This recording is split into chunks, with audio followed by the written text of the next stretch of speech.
সামান্য ধরা সাপ, আপনারা চেনেন ধরা সাপ?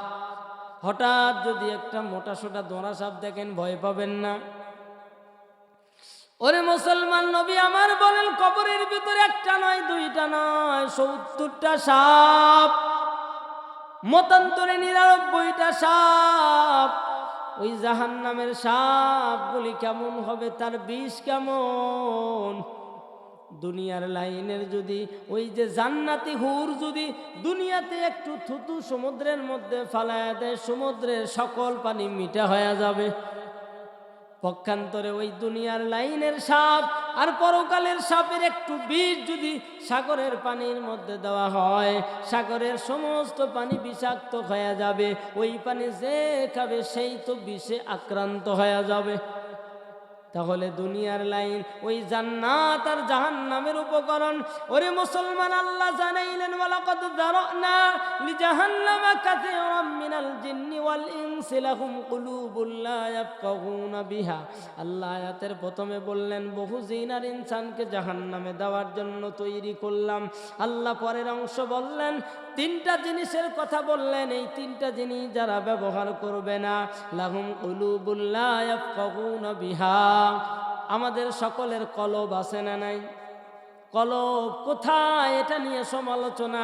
তার মানে এটা কোথায় কলব থাকে, এটা নিয়ে আলোচনা সমালোচনা আছে। মুসলমানেরা তার মানে এক কথায় হলো বিবেক। মানুষের বিবেক নামক আদালত। মসজিদের ভিতরে বৈশা বৈশা যদি জিকির আজগার করি আল্লাহ তাআলা খুশি হবে। পক্ষান্তরে চাষতলে বৈশা যদি আজে বাজে অশ্লীল বাক্যে কথা বলি আল্লাহ খুশি হবে না, বরঞ্চ আমলনামায় গুনাহ উঠবে, শয়তান খুশি হবে। কি বলেন? এই যে বিবেকটা কাজে লাগানো, এই যে হঠাৎ করে একটা ছোট্ট বাচ্চা কান্না করছে, ধরেন হিন্দু ধর্মের একজন বাচ্চা কান্না করতেছে, আমরা কি করব? ছোট্ট বাচ্চাটাকে বিবেক দিয়া কি বিবেকের ফয়সালা আসে? ওই বাচ্চাটাকে আমরা সহযোগিতা করব, বাচ্চাটাকে উঠাইয়া বুকের ভিতরে কোলে তুলে নিব। কেন? মানবতা হিসেবে নাকি? বিবেকটা কাজে লাগানো। আজকে মুসলমানের বিবেকে তালা। মুসলমান ভালো কাজ দেখিয়া মনেও খুশি হয় না, মুসলমান ভালো কাজ করতেও চায় না। এরকম মুসলমান আছে না নাই? যেই মুসলমান ভালো কাজ পছন্দ করে না, যেই মুসলমান ভালো কাজ পছন্দ করে না, ওই লোকটা মুসলমান বটে, কিন্তু কয় নম্বরের মুসলমান? মুসলমান হলো আব্দুল্লাহ ইবনে উবাইয়ের মতো মুসলমান। ভালো কাজ চোখে পড়ে না, এরকম মানুষ আছে না নাই? ভালো কাজ কোনটা ভালো আর মন্দ, এই বিবেক এমন হয়েছে ভালো আর মন্দ যাচাই বাছাই করতে পারে না। এরকম বিবেকওয়ালা মানুষ আছে না নাই? মানুষ হয়ে মানুষ। কেমন মানুষ? দাদা নাতির গল্প। দাদা আমি তো মানুষ। নাতি বলছেন দাদাকে, দাদা আমি তো মানুষ, হাত পা চোখ নাক কান সব আছে, আমি মানুষ। দাদা ডাক দিয়ে বলে না, তুমি মানুষ হওয়া লাগবে। নাতি বারবার বলে দাদা আমি তো মানুষ, নাকি আমি গরু? বলছে না তুমি মানুষ, তবে এই মানুষ না, কেমন মানুষ হওয়া লাগবে?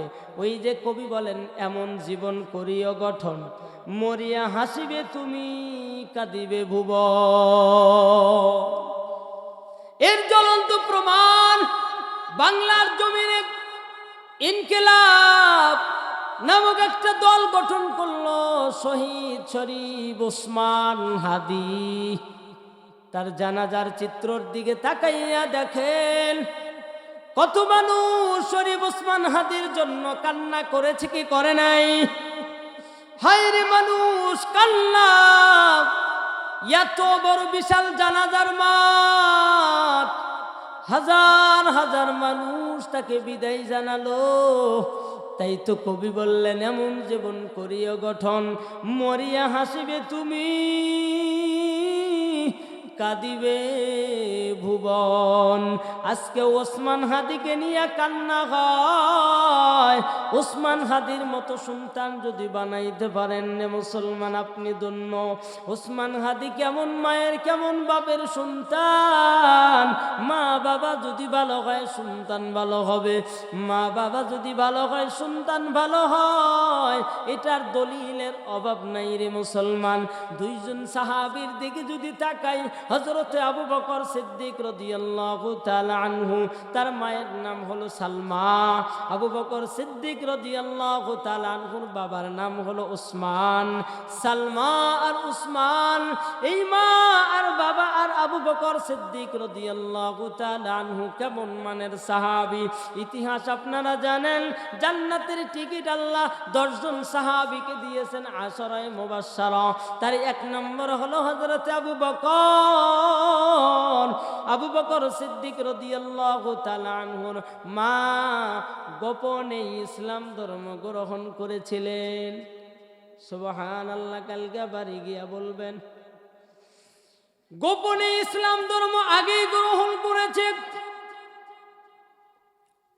হযরতে আবু বকর সিদ্দিক রাদিয়াল্লাহু তাআলা আনহুর বাবাও ইসলাম ধর্ম গ্রহণ করলেন, কিন্তু হযরতে আবু বকর সিদ্দিক রাদিয়াল্লাহু তাআলা আনহু এত সুন্দর আবু বকর হওয়ার জন্য মায়ে কোনোদিন বাধা দেয় নাই, বাবা কোনোদিন বাধা দেয় নাই।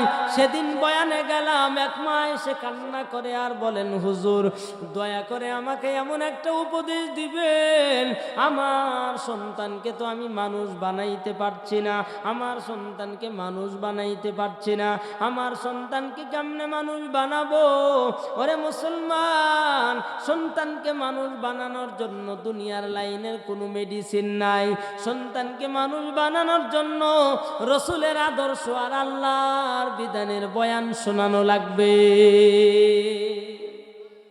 কোরআন এবং সুন্নাহর মেডিসিন লাগাইলেই সন্তান ভালো হবে। অনেক রাত হয়েছে, তোরা কি ওয়াজ চলে? হ্যাঁ, ও আচ্ছা আচ্ছা। মুসলমানেরা লোক নাই, কষ্ট পেলাম। শাহজাদপুরের মুসলমানেরা মনে হয় আমার উপর রাগ করলেন। ওরে মুসলমান, কেমনে নবীর উম্মত পরিচয় দিবেন? আর হযরতে আবু বকর সিদ্দিক রাদিয়াল্লাহু তাআলা আনহু কেমন মুসলমান? আবু বকর সিদ্দিক রাদিয়াল্লাহু তাআলা আনহুর আমল, শাহজাদপুরের একজন মুসলমানের আমল, দুইটা যদি পাশাপাশি দাঁড় করানো হয়, আমল কি দুইটা মিলবে নি? তো জান্নাতে যাওয়ার স্বপ্ন সবারই আছে না নাই? সবাই আমরা জান্নাতে যেতে চাই। বলে হুজুর জান্নাতে যাব কিন্তু নামাজ রোজা করব না। জান্নাতে যেতে চাই, কষ্ট করব না।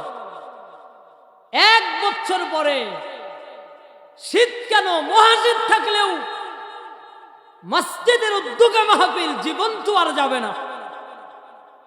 কেমন মুসলমান আপনি, এটাই তার প্রমাণ করছে।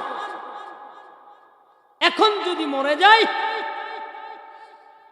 কথায় কথা লম্বা হয়ে যায়। আমার চাচাতো ভাই জিয়া মেডিকেলে এখন ভর্তি।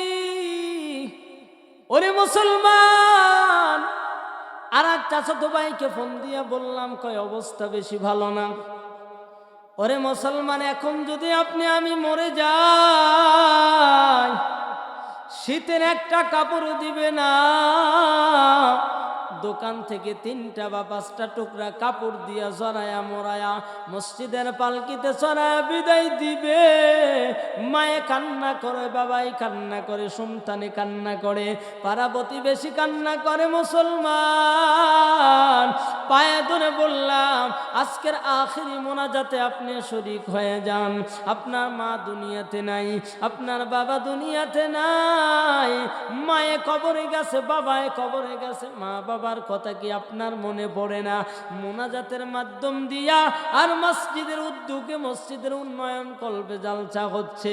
ওই মায়ের জন্য যদি কোনো বান্দা হাদিয়া পাঠাইতে চায় কেমনে পাঠাবে? কেমনে পাঠাবে?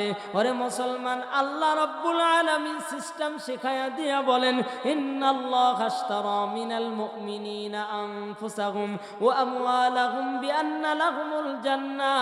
সময় হাতে নাই, অনেক রাত্রে উঠায়া দিয়েছে তাই বলতে পারলাম না। আল্লাহ ভিন্ন আয়াতে বলেন, আল্লাযীনা ইউনফিকুনা ফিস সাররা ওয়াদ দাররা ওয়াল কাযিমিনাল গায়যা ওয়াল আফিনা আনিন নাস।